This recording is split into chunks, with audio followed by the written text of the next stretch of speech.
গতকাল 11/3/2025 ইংরেজি রোজ মঙ্গলবার সিলেটের দক্ষিণ সুরমা সমাজ কল্যাণ সমিতি ইউকের এক ইফতার মাহফিল এবং আলোচনা সভা লন্ডনস্থ হোয়াইট চ্যাপেলে স্থানীয় একটি রেস্টুরেন্টে অনুষ্ঠিত হয়। এতে সভাপতিত্ব করেন সংগঠনের সভাপতি অ্যাডভোকেট আমিরুল ইসলাম নজমুল। সংগঠনের সহ সভাপতি জিয়াউর রহমানের কোরআন তেলাওয়াতের মাধ্যমে সভা শুরু হয়।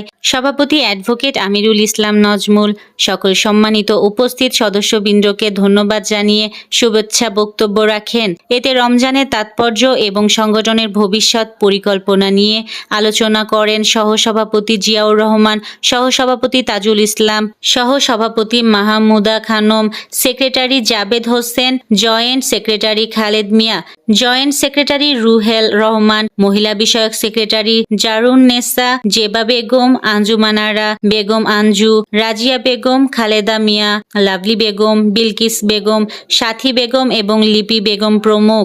অনুষ্ঠানের বিশেষ অতিথি সংগঠনের প্রধান সমন্বয়ক কামাল উদ্দিন, লন্ডন বাংলা প্রেস ক্লাবের সেক্রেটারি তাইসিউর মাহমুদ, সেবুল মিয়া, আলী সুমন, নাজমা হোসেন বক্তব্য রাখেন। পরিশেষে অনুষ্ঠানের প্রধান অতিথি ব্যারিস্টার নাজির আহমেদ গুরুত্বপূর্ণ বক্তব্য রাখেন। সর্বশেষে মাওলানা আব্দুল কুদ্দুসের দোয়া এবং সভাপতির সমাপ্তি বক্তব্যের মাধ্যমে সবার পরিসমাপ্তি হয় এবং উপস্থিত সুধীবৃন্দের মধ্যে ইফতার বিতরণ করা হয়।